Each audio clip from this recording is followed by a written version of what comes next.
जना ओम कश्यप की बात कर रहे हैं, सुधीर चौधरी की बात कर रहे हैं, अर्णव गोस्वामी की बात कर रहे हैं, आप चित्रा त्रिपाठी की बात कर रहे हैं, श्वेता सिंह की बात कर रहे हैं, और क्या बोलते हैं रजत शर्मा की बात कर रहे हैं, और एक हामिश देवगन। अच्छा, ये सब दलाली भड़ुआगिरी के अलावा कुछ नहीं करते हैं। इनका एक प्रवक्ता है संदीप पतरिया, उसका देख लीजिए, वो मनोरंजन करता है, जा कर के जोकरई करता है। मुझे तो ऐसा प्रतीत लगता है होता है कि इसके मुंह में बवासीर है, कि जब कलबलाहट होती है क्या बक जाएंगे, क्या कह देंगे। ना इनको इतिहास की जानकारी है, ना भूगोल की जानकारी है, न धर्म के बारे में जानकारी है।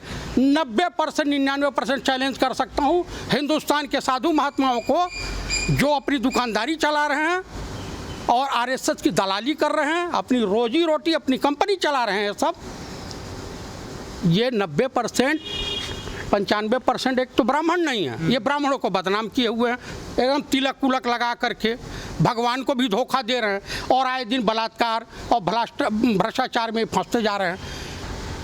वोट गरीबों के पास है, टाटा बिरला अंबानी अडानी के पास नहीं है। वहाँ तो उनकी ये खेल बिगड़ेगी। मैंने देखा है कई वीडियो जो ये बांस के टहनी में लटकार के एलईडी, लोगों ने चप्पल से एलईडी को तोड़ दिया। देखना का भद्दी भद्दी गालियां दे रहे हैं। तमाम यूट्यूब और तमाम चैनलों पे दिखाई दे रहा है कि एकदम बिहारी एकदम आपे से बाहर है। सीतामढ़ी में नेपाल पुलिस ने 5 लोगों के ऊपर गोली चला दी, जिसमें एक मर गया, 2 मर्डरासन पे हैं, तीसरा भी क्रिटिकल पोजीशन पे है।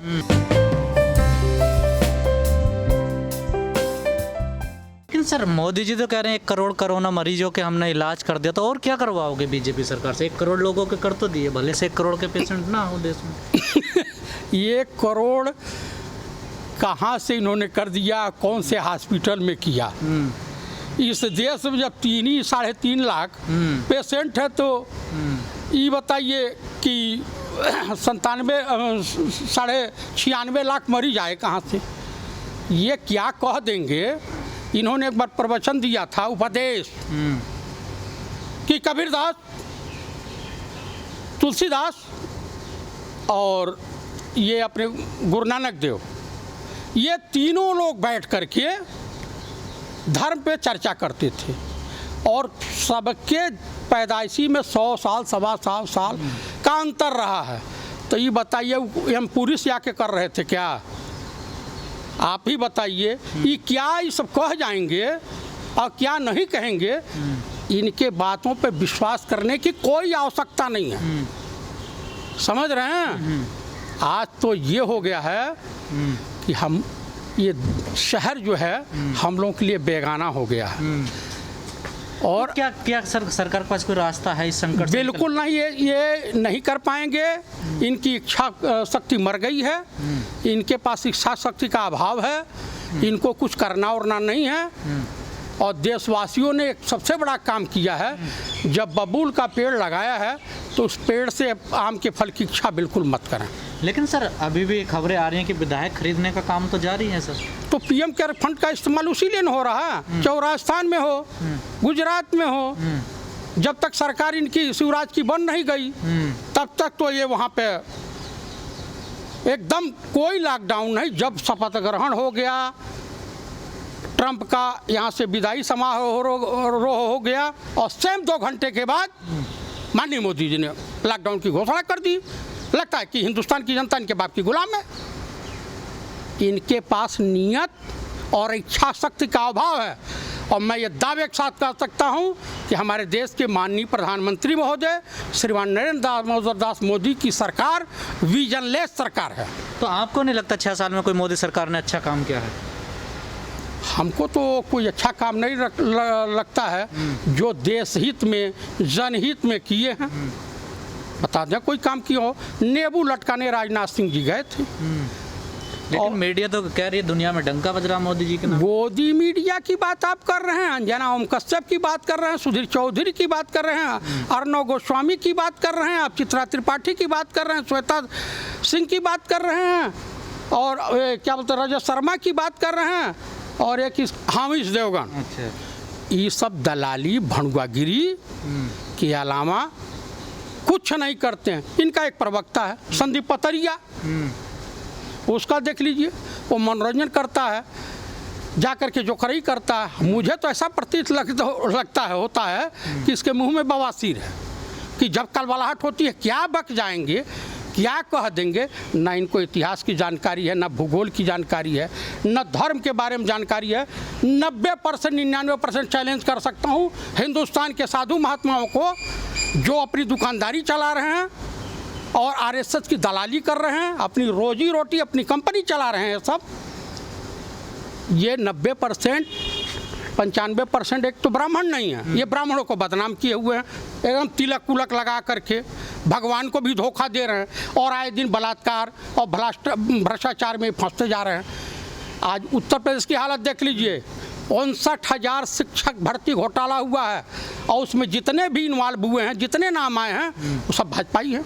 आपने यूपी की बात करी, यूपी से 2 ऐसी खबरें आई हैं, जो वीडियोज आई हैं जो दिल को झंझोड़ के रख देती है। एक 8 महीने की प्रेग्नेंट महिला जो हॉस्पिटलों के चक्कर काटती रहती है, एक ऐसी डेड बॉडी जिसको कूड़े वाली गाड़ी में उठा कर ले जाता है। क्या अब इस देश में ये ऐसी तस्वीरें देखना आपको नहीं लगता कि अब मानवता को शर्मसार कर रही हैं ये चीज़ें? मैं पहले ही कह दिया कि अगर बबूर का पेड़ लगाते हैं तो आम के फल की इच्छा बिल्कुल मत कीजिए। योगी आदित्यनाथ जी से आप इस तरह की कोई उम्मीद नहीं मत कीजिए कि उनके पास इंसानियत बची हो। ना ही सरकार के, भारत सरकार के पास इंसानियत बची है। वहाँ तो वो दशा देख रहे हैं। अरे मध्य प्रदेश में शराब बेच रही हैं पुलिसकर्मी महिला, वहाँ की टीचर महिला कर्मी जो है शराब की दुकान पर शराब बेच रही है। सरकारी और भी जो महिला कर्मी हैं वो शराब बेच रही हैं। यहाँ तक हुआ है जारी, कितना बड़ा नीचे गिरा हुआ नीच आदमी है शिवराज सिंह चौहान, कि पता नहीं ठाकुर है कि क्या है, भगवान जाने।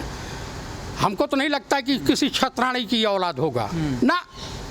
और आज शिवराज सिंह सरकार ने कई बड़े दिग्गज नेता, कांग्रेस के पूर्व मुख्यमंत्री दिग्विजय पे भी FIR हुई है कि इन्होंने मेरी फर्जी वीडियो बनाकर प्रसारित की है। ये वीडियो बिल्कुल फर्जी नहीं हो सकती है, चाहे वो जहाँ प्रवचन वो दिए थे उन्हीं के लोग जारी किए हैं। अभी तो कह रहे हैं कि प्रदेशवासियों को इतनी शराब पिलाओ कि जो जहाँ वहीं पड़ा रहे। मदहोश नशे की गर्त में भाजपा सरकार मध्य प्रदेश को ढकेलने पर उतारू है, क्योंकि इसकी सरकार बच नहीं रही है। इसके कुकर्मों का भंडाफोड़ हो चुका है। पूरे देश के लोग जान गए हैं, पहचान गए हैं कि ये किस टाइप के लोग हैं। बिहार चुनाव आ रहा है ना, जहाँ बिहार में। सर, मैं बिहार चुनाव से आपसे बात करना चाहता हूं। सर, आप बिहार के रहने वाले हैं, बिहार की समीकरणों को अच्छी तरह जानते हैं, वहाँ के माहौल को। क्या लगता है बिहार के सबसे ज़्यादा प्रवासी मजदूर इस लॉकडाउन में परेशान हुए हैं, और उसी दौरान में बीजेपी की रैली करना उन लोगों को कितनी जायज़ लगेगी? कितना वो लोग, इसमें खबरें भी आ रही हैं कि वो लोग बड़े गुस्से में हैं, क्या ये बीजेपी का खेल बिगाड़ सकती है इस प्रकार की रैलियाँ? भाई साहब, वोट गरीबों के पास है, टाटा बिरला अंबानी अडानी के पास नहीं है। वहाँ तो उनकी ये खेल बिगड़ेगी। मैंने देखा है कई वीडियो जो ये बांस के टहनी में लटकार के LED, लोगों ने चप्पल से LED को तोड़ दिया। देखना का भद्दी भद्दी गालियाँ दे रहे हैं। तमाम यूट्यूब और तमाम चैनलों पे दिखाई दे रहा है कि एकदम बिहारी एकदम आपे से बाहर है। सीतामढ़ी में नेपाल पुलिस ने 5 लोगों के ऊपर गोली चला दी, जिसमें एक मर गया, 2 मर्डरासन पे हैं, तीसरा भी क्रिटिकल पोजीशन पे है। तो जहाँ ये बंगाल भी जाएँ, यहाँ भी जाएँ, वहीं जाएँ, वहाँ भी जाएँ। इसीलिए काशी और मथुरा करना चाहते हैं, ये करना चाहते हैं। इनके अलावा इसके पास, चूँकि इनकी असफलता को छुपाने के लिए कोरोना महामारी से और देश की जितनी आर्थिक मंदी है, अर्थव्यवस्था जो दिवालिया हो चुकी है, इन लोगों ने जितना लूट खसोट किया है, उससे जनता, भारतीय नागरिकों का ध्यान भटकाने के लिए काशी और मथुरा पे ही फोकस कर रहे हैं। लेकिन ये मंशा हिंदुस्तान की जनता जनार्दन इनकी सफल नहीं होने देगी। लेकिन सर, अमित शाह कहते हैं रैली करते हुए, वर्चुअल रैली की, ये चुनावी रैली नहीं है, लेकिन रैली के अंत में आके वो चुनावी एजेंडा ले आते हैं कि 2/3 बहुमतों से NDA को जिताना है। ये कैसे 2 प्रकार की कैसे बातें सामने आ जाती हैं? अब भैया इनका इतिहास रहा है, ये महात्मा गांधी के हत्यारों की पार्टी है जो खतना करा करके नाथूराम गोड़ से महात्मा गांधी जी को गोली मारा। तो जान लीजिए कि ये किस स्तर तक गिर सकते हैं, किस स्तर तक जा सकते हैं, उसकी कल्पना नहीं की जा सकती है। अपने स्वार्थ पूर्ति के लिए, सत्ता प्राप्ति के लिए हिंदुस्तान से किसी देश से फ्रेंडली मैच खेल सकते हैं युद्ध के रूप में। मतलब कहने का मतलब ये है कि जनता त्रस्त है और बीजेपी चुनाव में मस्त है। मस्त है, हर तरह से मस्त है। अच्छा। हाँ, और देशवासियों से अपील करता हूँ कि ये साधु महात्माओं, मुल्ला मौलाना के चक्कर में ना फंसें, बीजेपी से सावधान रहें, ये देश को तोड़ने पे आमदा है। जय हिंद, जय भारत।